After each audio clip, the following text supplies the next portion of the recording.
What's up mga ka-Farm TV? Welcome na naman sa aking channel. Ito ang ginawa ko sa aking mga sisiyo na bagong silang.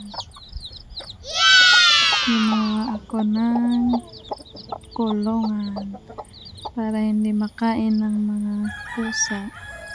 Kasi pag hindi mo ginanon ay ubos yan ng pusa. Ubos yun kakakain. Yung bago kong silang sisi, gagawan ko ng kulungan or range. Kumbaga. Papasilip ko sa inyo mga guys.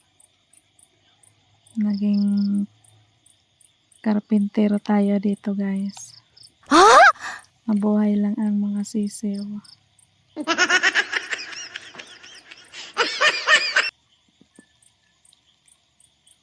Pagpasensyahan nyo na guys ang aking itsura. 2-in-1 yan mga guys. Sa taas ay itlogan ng sisiw.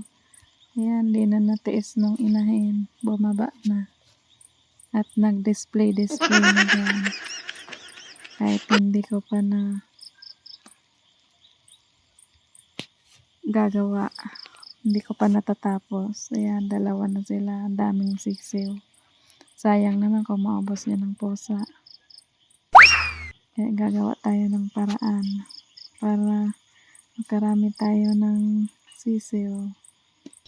Manok. Masarap pang ulam. Gabi na nga. Gabi ko na natapos. Sakto naman. Binigyan ko pa ng pagkain. At may hagdan pa akong na-invento guys. Kasi may mga sisiw pa dyan sa taas na akyat. May extra pa tayong isang inahin. Guys, alam ng lalong na nabibidyohan kaya tumapat siya sa bulaklak. Sana guys magustuhan niyo itong video guys. Thanks for watching.